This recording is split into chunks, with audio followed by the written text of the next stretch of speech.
In my last video, I did $40 knives, and then the one right before that was 20 for 20. So this time, of course, oh yeah, we're going bigger. I'm going to show you 60 of my favorite everyday carry knives that you can find for right around $60.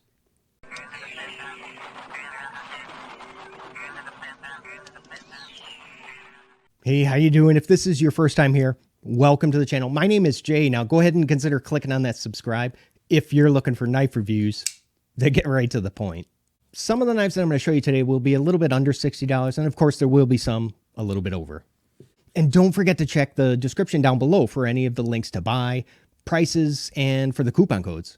We got a lot to look at, so let's get going with number 60 from Boker Plus. This is the Babinga Lockback. This is a pretty simple knife that it's basically just a classic like trapper design with it's got a 440C clip point blade. Now you see, I went ahead and added that like a quick thumb stud, and let me show you why. Because now, yeah, I'm able to go ahead and flick that open with just barely any wrist. Now there's no like pocket clip or anything like that, so it would have been nice if they maybe included some kind of pouch, which is exactly what I had to go ahead and make for myself. Number 59, I got from Savi. This is the Hooligan. Now, I believe that this was like the very first Savi to have micarta scales on it. And, well, we see that apparently kind of worked out for them because now, oh my God, I mean, how many of their knives have micarta scales?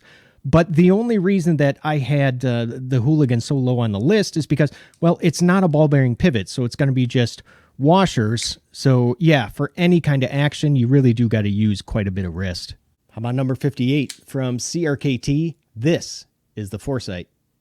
Or as I like to call this one, the Batman knife, because CRKT, they're definitely following that trend of updating older models, because this is the original one, which I personally think is superior to the one that they just released, the updated one, because it has aluminum scales.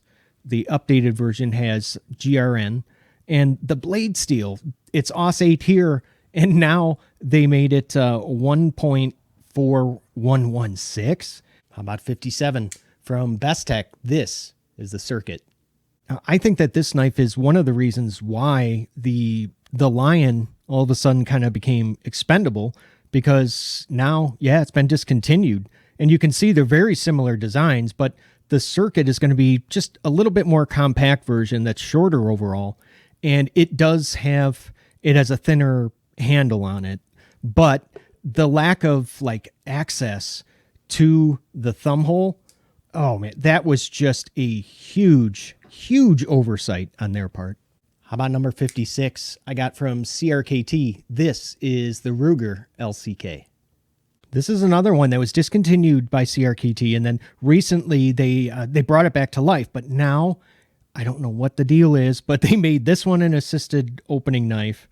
And I was actually able to find, this is the original version. I was able to find this at a really good price on Ruger's own website. Number 55 from Savi. This is the large Bull Mastiff. This is going to have to represent the larger version with the 3.8-inch blade, which I have been seriously considering modifying this one just to make it look less like a cleaver and maybe more like more like a sheep's foot blade. Probably a bad idea, but hey, at least I'd be, consistent there. Number 54 from CRKT. This is the Ripple. Believe it or not, now this is the third thinnest knife that I own. You're looking at about 0.33 inches thick for that handle. The only knives that I have that come in at about a thinner width, the K-Bar Mini Dozier, and that's a 0.29. And then the Spyderco Chaparral, 0.32. Next up from Kershaw at number 53. Oh, that's the Skyline. I always thought that this was like Kershaw's best-selling knife, but I guess that's all changed since now, yeah, it's been discontinued. But you can still find like there's a Damascus version for sale. So, if you ever considered buying one, you might want to take care of that before, before they're all gone. Number 52, I got this big boy from Buck. This is the large Selkirk. Now, this is a perfect example of like a good-looking knife design that I just wish that they would upgrade that blade steel. I mean, 420HC is fine, but you know what? I sure wouldn't kick a better blade steel out of my bed. Now, it is meant to be like carried in a molded sheath, since you can see there's no pocket clip. I have no idea where the heck I put that thing. Number 51 from Artisan Cutlery. It's the Arroyo. Notice this trailing point blade. You can see, that is it's pretty much all belly. But man, does this thing, it really does cut well.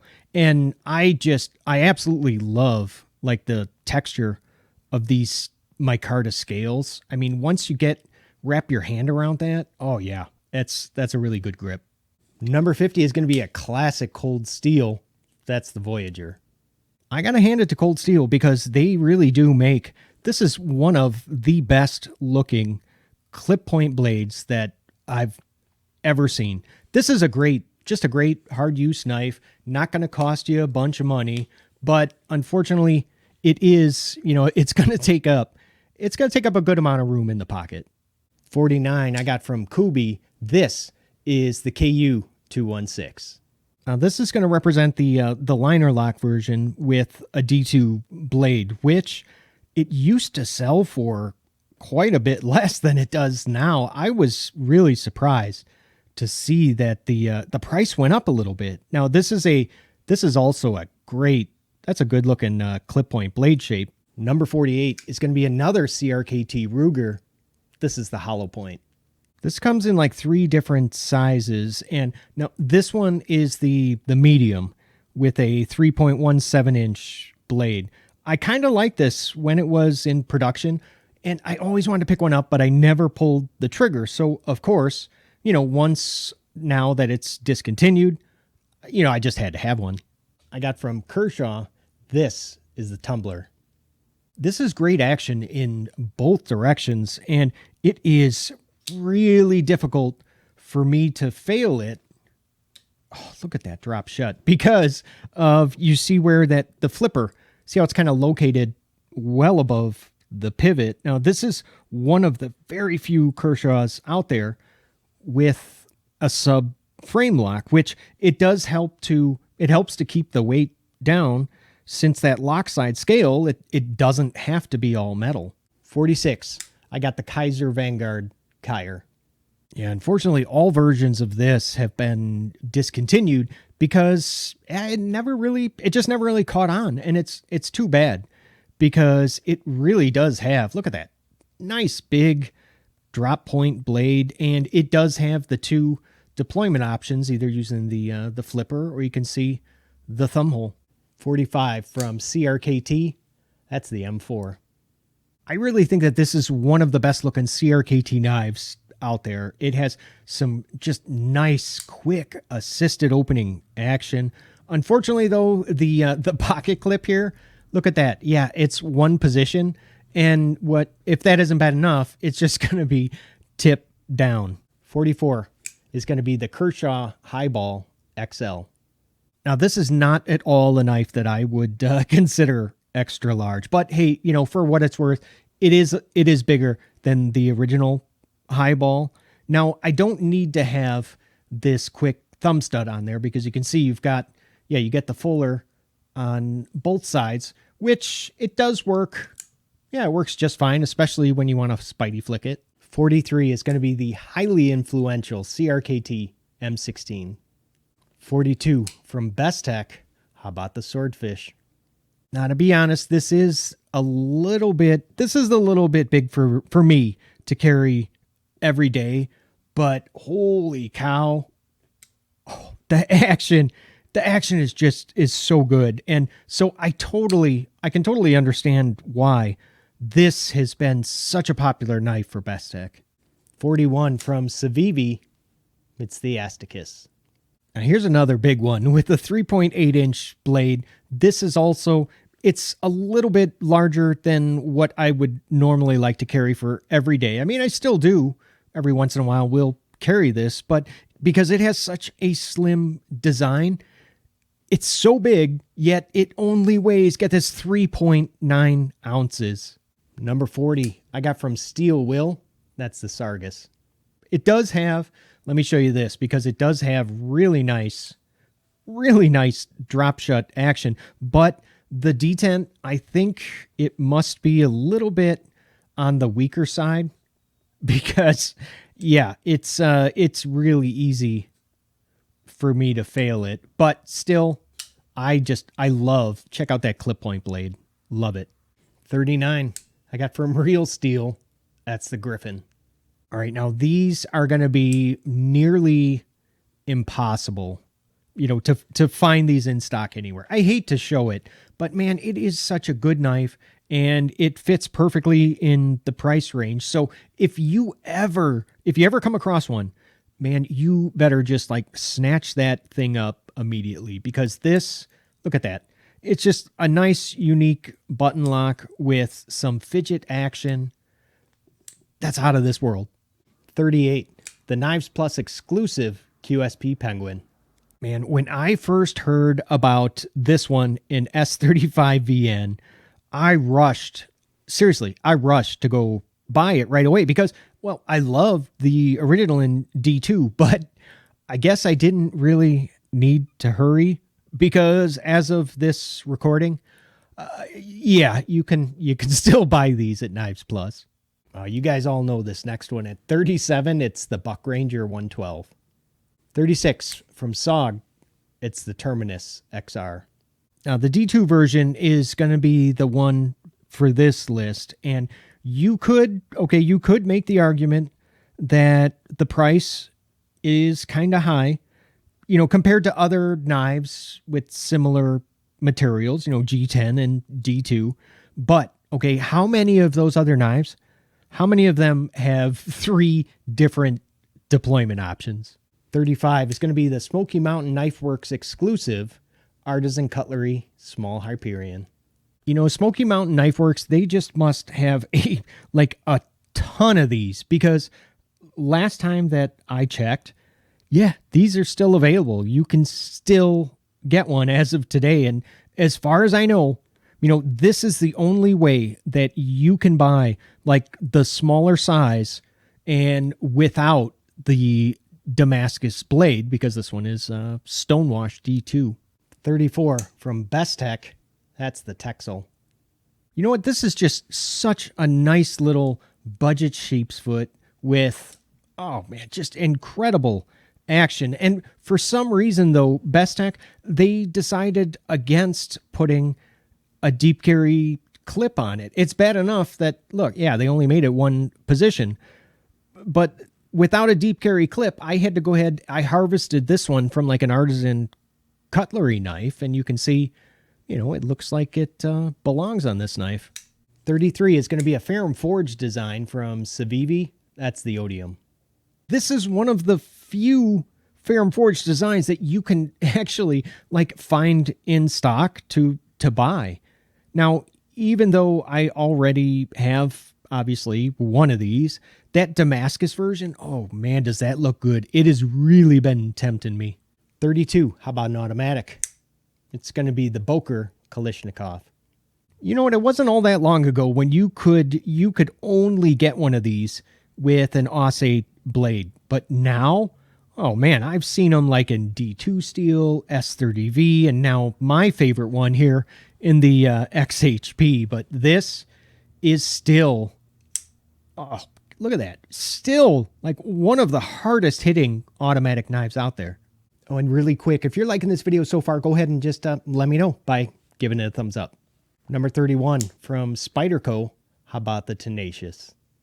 Now, the one for this list is going to have the G10 scales, because that one is actually, it costs a little bit more than the lightweight one, but I still think this is kind of expensive for 8CR steel, but part of that you're paying for is going to be that Spyderco branding. But I do like this knife, and I love this blade shape.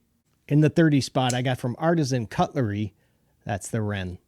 You know, I really don't think that this knife ever got the attention that it deserves because, oh yeah, it is really good action. And yeah, it is going to be it's going to be kind of chunky in the pocket, but I'm a big fan of this 3-inch sheepsfoot blade, and you got plenty of room on the 4.5-inch handle. Number 29 is going to be the Durus from Civivi.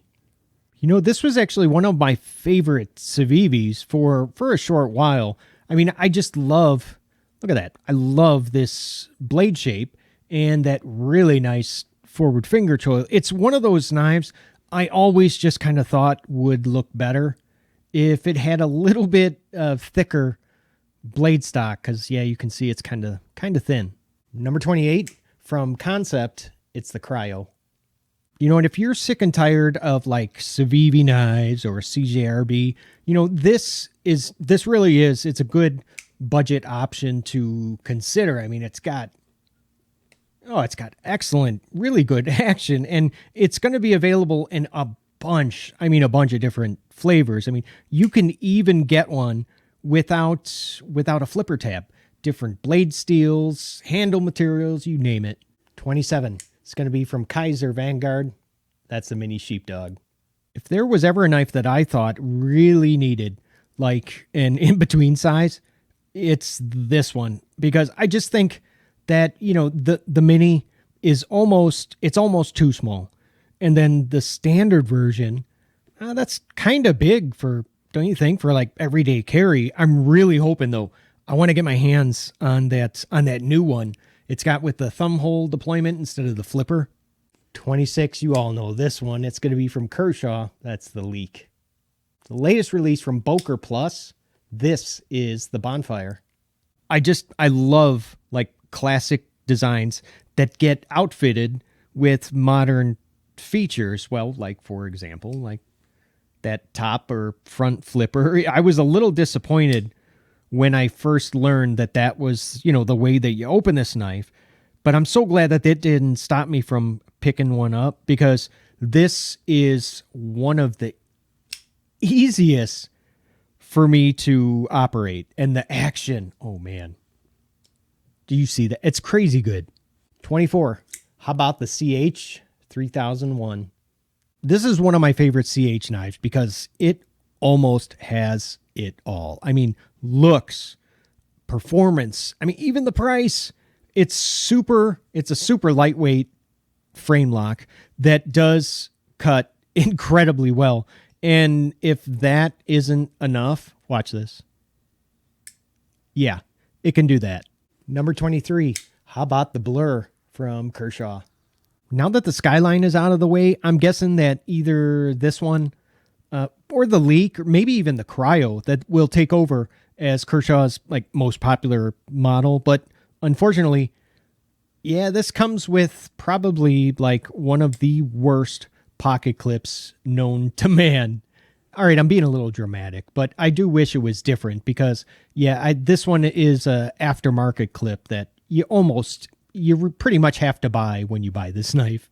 I'm so happy to have this next one on the list. It's number 22 from Cold Steel. It's the Mini Recon 1. This was it was discontinued a while back, and it's one that I've been hoping and praying to be resurrected. But there's a few things that you need to know before you rush out and buy one of these from White Mountain Knives, because now with this reissue, the handle scales, they're now GRN instead of G10. And they did at least go ahead and tone down the texture on the scales. The blade steel is now going to be AUS 10 instead of XHP, but hey, you still get the very same triad lock, and it's really, look at that, super easy to flick this open with just a little bit of wrist. But no, this is not going to be the standard clip that it comes with. But guess what? I do have a video that shows you how to do this and where to get this clip, and I'll make sure and put the link to the video up in the corner. 21. How about from Kuby? It's the Vagrant. I'm telling you, I think that this is probably my favorite like Kuby knife of all time. I just love this, and the action is just Oh, it's fantastic. Now, it doesn't need that quick thumb stud, but I just like to put it on there because, you know, it makes it easier for me to kind of get at that thumb hole. I guess they're going to be coming out with a S30V version. Now, this is OS 10 blade. Number 20 is going to be another cold steel. It's the Airlight. For a backlock, now, this is one of the easiest that I have ever handled to open. Watch this. Yeah, I'm able to do it with barely any wrist at all, which, you know, for a knife like this, that's kind of rare. So if I'm able to flick this open like that, you are going to have no trouble at all. 19. How about the Link from Kershaw? It's crazy to see how far that this knife has progressed. I mean, we started out with, okay, the 420 HC steel. Then, if you remember, there was that House of Blades exclusive. It had S35 VN. After that, what did we get? M390 steel. Now, here we are. Look at that, 20 CV. Number 18 is going to be one that I have really put the miles on, and it is the Kershaw Knockout. I'm going to tell you right now, this is one of my all-time favorite Kershaw knives with the a speed safe assisted opening. It also has one of the few Kershaws that does have that subframe lock, and I think that this blade with that, it has that really wide profile. That's one of the things that I love about this knife. Well, that, and of course you get multiple deployment options using either the thumb stud or the flipper. How about 17 from Steel Will? That's the Chatbot. You know, knives like the Cutjack or the Modus, even the Intrigue, those are the ones that, you know, they get all the attention, which is understandable because, well, they're great. But I think that the Chatbot, I really do think, watch this, it has the better action, and it definitely has the better pocket clip, and you can see, yep, it's going to be 2-position deep carry. 16 from Bestek. That's the Komodo. This is almost everything that I look for in a knife, except for, well, it doesn't have the forward finger choil and the pocket clip. It's only going to be just one position instead of two. And the lefty access to that thumb hole, that really could be better. 15 is going to be a newer one from Savey. That's the Imperium. This one in my cart is going to be a little bit too expensive for this list, but there is a version with natural G10 scales that's not. It falls right in the price range on this list. Now, check this out. Look at it next to the Sencut Scepter. Yeah, I know they're the same color, and that was intentional, but the design's very, very similar, and I just love that they went ahead and added thumb studs here, because especially for someone like me that maybe not the best at using the front flipper. Number 14, how about a classy little Kizer? That's the Mini Doman. I got to show you this because the action on this little guy, oof, yeah, it's pretty good. And I think that this black and white color combo that they've been using a lot lately, if you notice that, I really do think it adds a nice little touch of class to a knife. Next up from Savey at 13, that's the Shredder.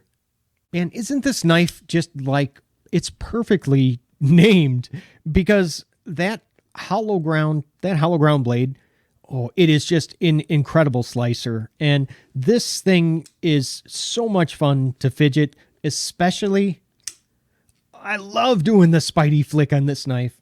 Number 12, how about this little guy from Spyderco? Yeah, that's a Dragonfly too. Hey, I got to be honest, because it took me a while to understand why, you know, that this knife was just so well liked. I didn't get it. Now that I finally gave in and bought one, okay, now I get it. 11, how about the Kizer Vanguard Dukes? And I would be really, really sad the day that Kizer decides to go ahead and discontinue this one, because I think it's one of the best Vanguard knives that they've ever made. Now, I know that opinions are going to vary on this, but I think that this is one of like those rare occasions where the less expensive version, this one, is, better than the higher end one. All right, kicking off the top 10 is going to be from Savy and the Brigand. I love the overall size of this knife. And it's got just, it's got a nice, simple design with a blade that can flat out cut. I still got to get my hands on that, the copper version with the 154 cm blade. Number 9, how about a Honey Badger? Number 8 is going to be a new one from Bestek. That's the Sledgehammer. Look at this one, how similar it is to the QSP Penguin. I mean, they're practically the same. They're practically the same size. But this also has, check out those really tall, like, thumb studs. They're really easy to get at. And the action, oh yeah, it's so good right out of the box. Number 7 from Savy. Oh yeah, that's the Elementum. Man, did the world go nuts for this thing when it first came out. I mean, remember when it was almost impossible to find one of these in stock anywhere. Number 6, another Savy. How about the Ripple? I am just like a huge fan of this design. In fact, it's so nice. Yeah, I went ahead and I had to buy it twice. Number 5, I got from Kizer. It's a beg lighter. It's been around for a while, but they finally just kind of recently released a bunch of different versions of this. And now you can get one with either a flipper tab or the thumb studs like you see here. But I wouldn't mind seeing one that actually had, both deployment options on the same knife. Number 4 from Savy. It's the thumbhole version of the copper Dogma. Number 3 is also going to be a Dogma, but this is the fuller version in brass. I just got to tell you that this is like one of my all-time favorite Savy knives because both of them, they each have what I like to call the trifecta. So you get 2 deployment options and that nice forward finger choil. Number 2 from CRKT, that's the Pilar 3. Honestly, it doesn't matter which one of these you get because both are great. They both have great action. And I love the size and that forward choil. Oh, that's beautiful. Are you ready to see it? Because at number 1, I originally was going to put this micarta version of the Kizer Gemini, but the price went up to like about $75. So, it kind of put it off of this list. So I had to make a quick change. But it's a good one, and I think that you're going to agree with me. From QSP, oh, how about the Hawk? I am so glad to finally see budget versions of this knife because it is such a great design. It should be available to everyone. I'm laughing because of that action. It's so good using either the thumb studs or the flipper tab. All right, up on the screen now is a video that I personally picked out for you to go ahead and watch next. And hey, don't forget to go ahead and click on that subscribe. Now, I gotta go, but thanks so much for watching, and I'll see you at the next video. Thanks. Love you guys.